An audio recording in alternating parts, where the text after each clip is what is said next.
joining us once again. Today we focus on the fact that Tesla has been as high as 360 and is now about 320. And where are we going from here and why? This is Greg for Teslafaninsight. Thanks once again for joining us. If this is your first time, welcome. If you're a repeat visitor, welcome back. We also wanted to include some footage of Washington, D.C., which you'll see throughout the show today.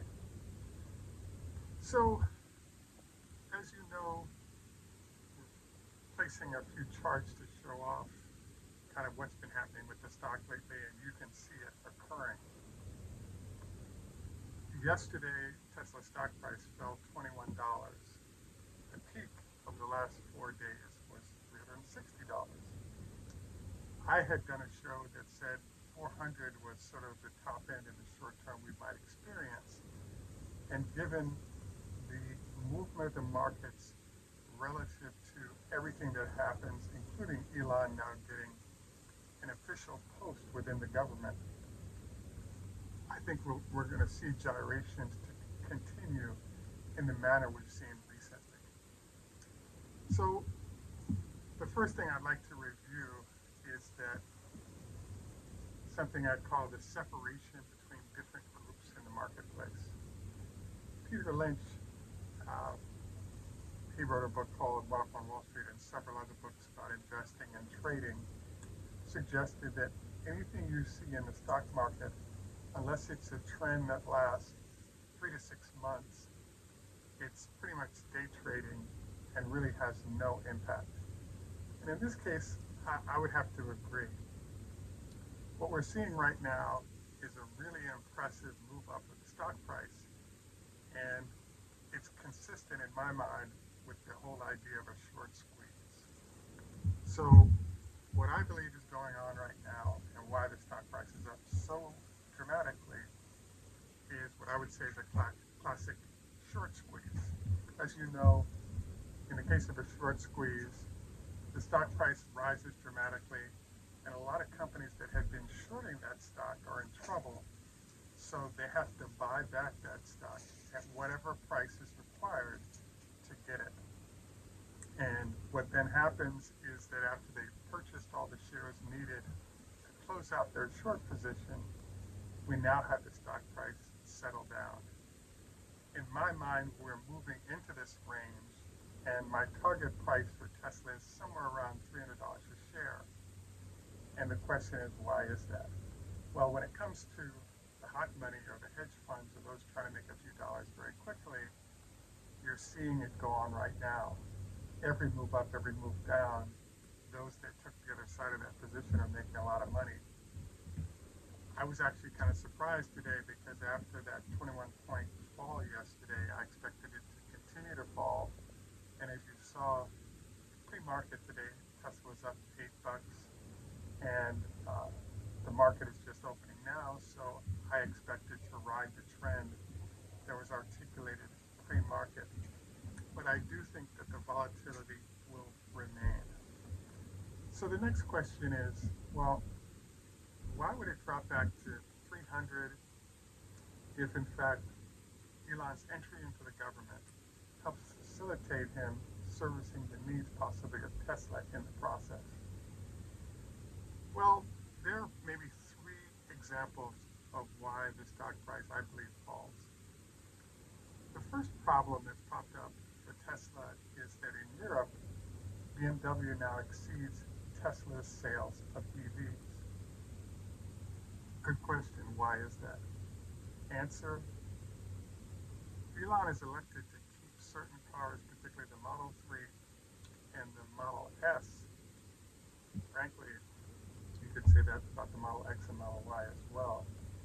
Usually auto companies don't allow their vehicles to stay sort of unupdated or refreshed on the skin any more than 3 years.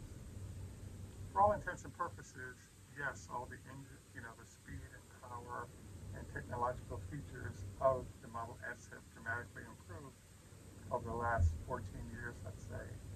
But in essence, the exterior look is about the same. So what's starting to happen is as we have all these manufacturers putting EVs out and bringing both their styling cues along with their previous relationship with customers to bear, we're now seeing Tesla's sort of suffering this, I think, temporary fate of cars haven't changed much. It's about the same car. So why would I buy another one if I already had one? Why not try something new if range and everything else seems to be about the same? So hopefully we see a change by Tesla in this manner. Another thing that's occurred is that in Australia, BYD is now outselling Tesla there. It's not huge numbers, 1,500 cars, but the folks from China and Tesla are both manufacturing in China and shipping to Australia.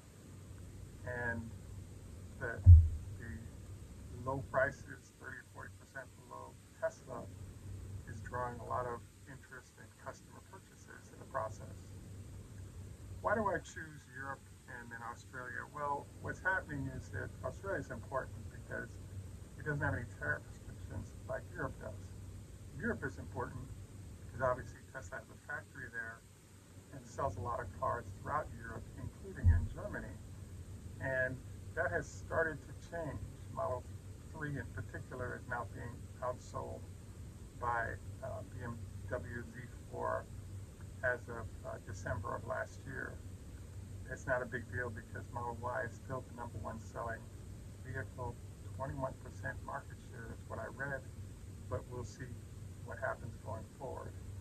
So overall, Tesla is still a well-regarded brand and appreciated in the European environment, but we're seeing subtle changes that suggest, if anything, Elon's saying, 10 to 20% growth will occur in 2025 for Tesla.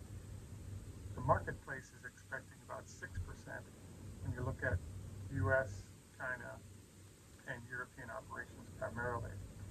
So the answer is, we'll find out what the answer is, but the challenge that pops up is that your increased revenue profit, it's a very simple metric.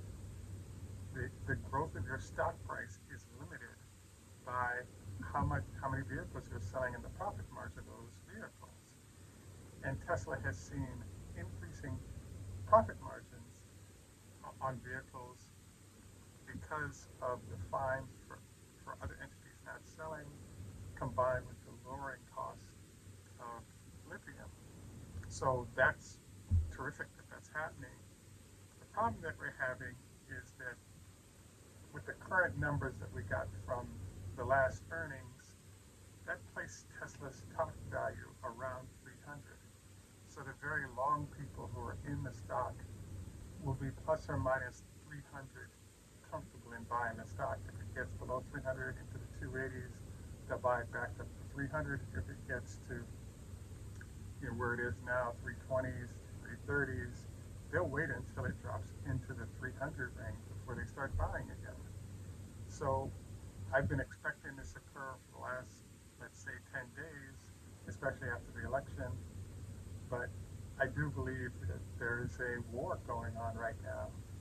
And the war that's going on with Tesla in the dead center is how many hedge funds can be put out of business by the spiking of the stock price. So there's a lot of interest by competing hedge funds to keep elevating the price of Tesla stock, and in the process put more pressure on those who have been shorting the stock and make a ton of money in the process. So I believe that's what's going on right now. So we'll update as we have more information. That is my short-term estimation of what's going on. I do believe there's some possibilities there. In particular, what happens if there's an elevation in the amount of Teslas purchased by the government by Mr. Trump? What happens if FEMA/the government decides to buy huge numbers of Tesla's charging facilities, namely the megapacks, and distributing those both for trucks to be able to charge nationwide on highway, as well as for municipalities, particularly in places like Texas, to now have new backup power methods that they did not have before, all funded by the government and all built by Tesla. So we don't have any answer to this, but somebody is going to have an answer, and whoever figures that answer out or finds out first gets the benefit of probably $100 rise in the stock price. So we very much look forward to your comments on this. Next is our health tips. Today I'm introducing Trina Wiggins, a friend from college days who is a doctor based in Las Vegas, and her vitamin D recommendations would be encouraged. I'm about to do my 25 leg lifts, already done the 20-minute walk on a daily we recommend, and don't forget once a week max for fried foods. Once again, thanks for joining us. Have a great day. Good luck. I hope you're able to make some money with the up and down spike of the stock. The challenge is the fundamentals are a little bit ahead right now, even though I see the stocks doing well going into next year, particularly as they start at scale producing the new semi. At any rate, this is Greg for Teslafaninsight. Have a great day, and bye for now.